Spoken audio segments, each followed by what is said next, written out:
To say that Overwatch is in a tight spot right now would be a bit of an understatement. Players are leaving by the dozen in light of the lack of content, and with news of a delay for the sequel, things are only getting worse. But it's not all doom and gloom. At least we got an event featuring groundbreaking new content, like a new skin and a comic. Yeah, it's really hard to be excited about that. But that begs the question, what kinds of players are willingly sitting in queue just to end up playing 2CP? And how do we still have fun in this game despite the fact that we know there won't be any new content for it? Well, for starters, I gotta unlock that Cassidy skin, a welcome excuse to play a character I haven't spent any time with in years, but surely I'm gonna be able to provide a basic level of competence and take out a flanker while playing a character that was designed to counter flankers, right? No, actually not at all. Turns out a lot of these last remaining players are pretty good at the heroes they play. I wish I could say the same for myself, but off-rolling is definitely not helping my case. But surely that Tracer's not gonna be bored enough to spawn camp me only because I barely landed any shots on them, right?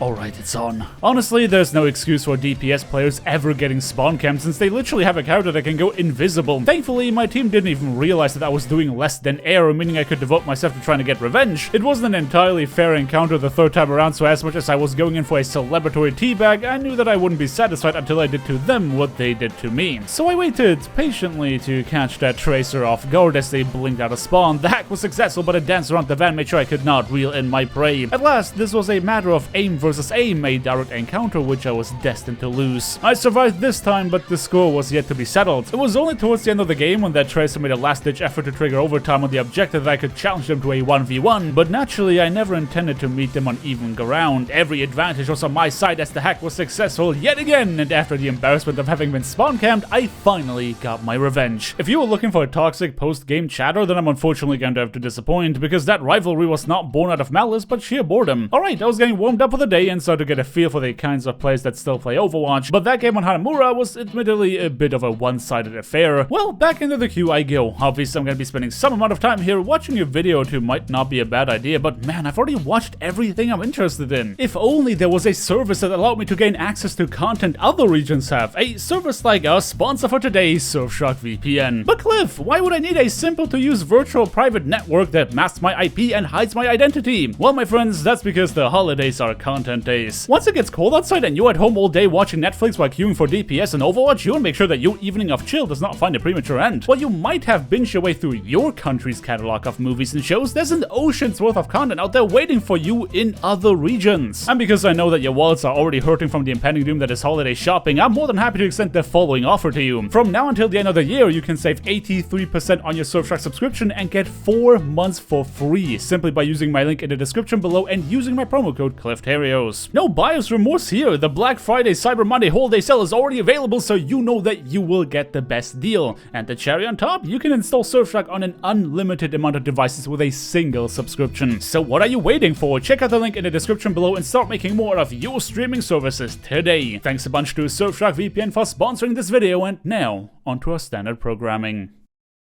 In my quest to find the last remaining Overwatch players, I could not have hoped for a better match than the one I'm about to show you. Anywhere in the spectrum of toxic, crybaby losers to alpha male giga chats, this game had it all. But no good match of Overwatch can happen without the right attitude. If Blizzard does not want to give us any content, then I make it my mission to keep my teammates entertained and our spirits high. But it takes more than positivity to win a round of Overwatch. It's time to welcome the attackers with open arms and show them what we are made of. Well, one thing we are definitely not made for was team play. It's one thing to be lacking synergy, but not only did my Orisa accidentally hold the enemies out of my Reinhardt's fire strike, but then my Reinhardt charged the enemy hammered away after I stunned them. A cohesive unit, we were not. Our defenses fell around us in an instant, and it was only a matter of time that the red team decided to accelerate towards victory. I knew very well that there was no way for me to get out of that one alive. In a defiant act of camaraderie, I decided to feed myself to the wolves and buy the remaining members of my team their time to disengage. The Hornet's nest had been sufficiently poked, and I accepted my inevitable return to the spawn room to the hands of the enemy Reinhardt. But ultimately, my sacrifice did little more than stagger our eliminations even further apart as the red team aggressively chased down every single one of my teammates. It was very impressive how we managed to lose the first point at such a record speed without anyone intentionally feeding. Our lack of cohesion was our biggest and most apparent weakness right from the get-go, and the attackers knew how to exploit that. I also had a feeling that my Reinhardt was not happy about not getting a chance to recontest the card at least once.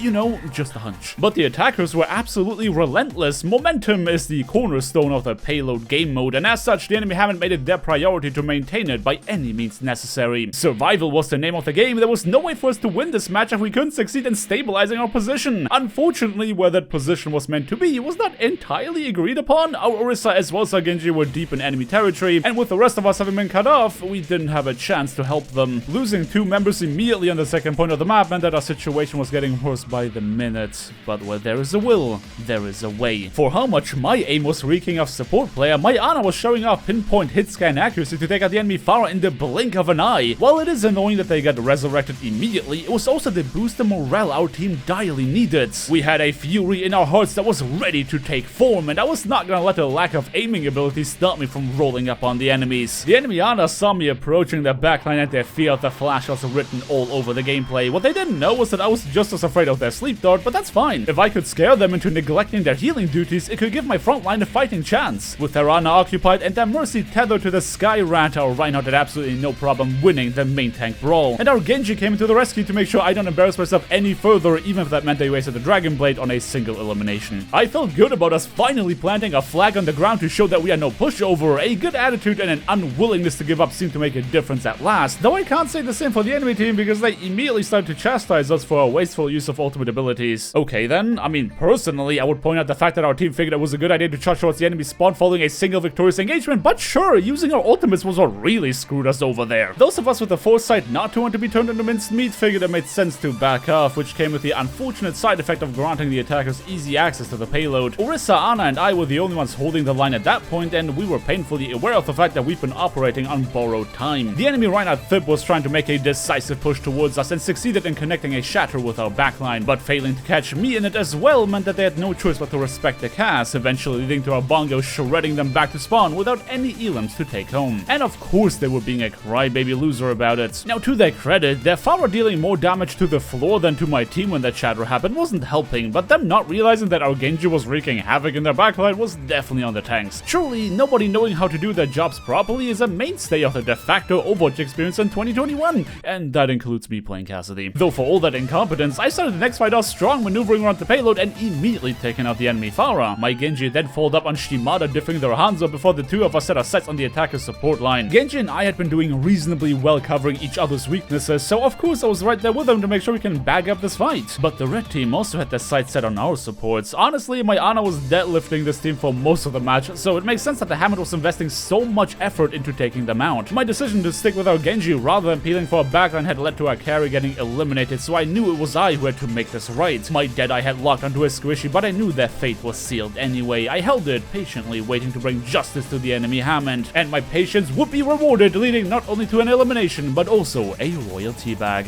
The fact that we had room for BM really showed how much the turns had tabled, with the attacker's main tank having already given up and our tenacity only rising in the face of adversity. It seemed like the victory of this match was already decided, but we would soon learn just how brittle this defense of ours really was.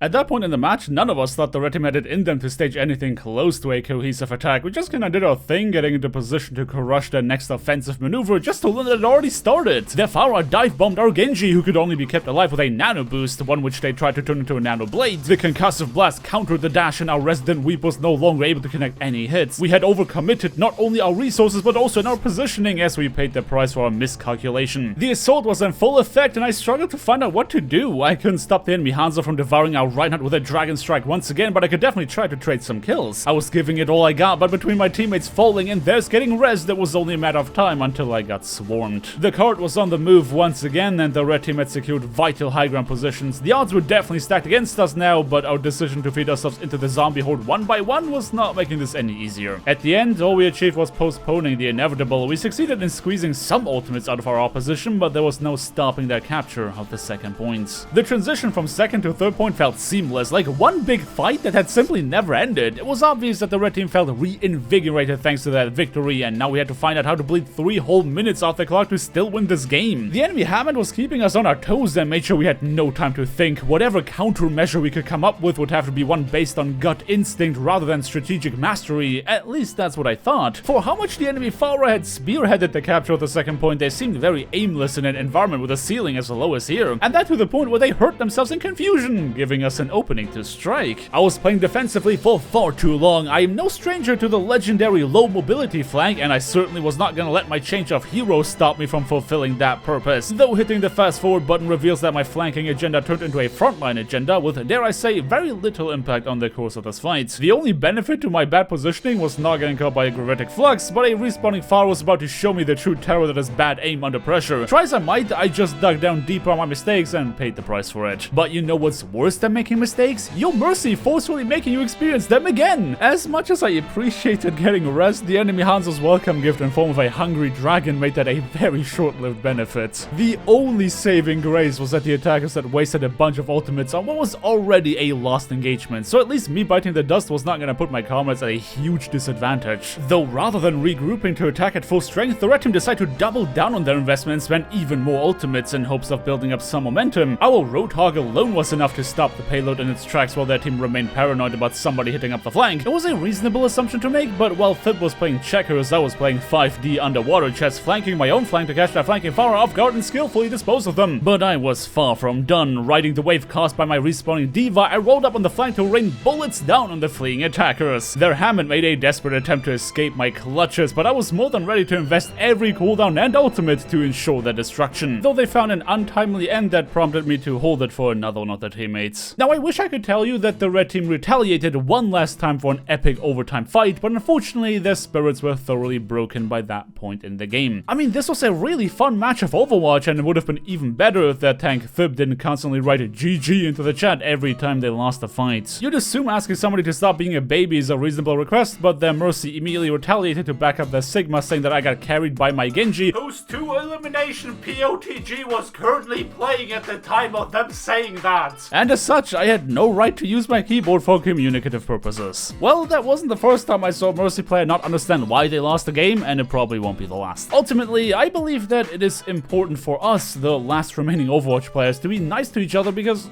well, we're all that's left. And hey, if you're interested in seeing me fail miserably as a DPS player some more, then why not check out my last Stories episode in which my team mistakenly thought that I was a Smurf. You can find the code on screen right now. But until then, thank you everybody so much for watching. Don't forget to drop me a like on your way out if you enjoyed this video, subscribe if you want to see more, and definitely ring that bell icon to not miss out on my next upload. I hope you guys have a fantastic day, and until next time, peace!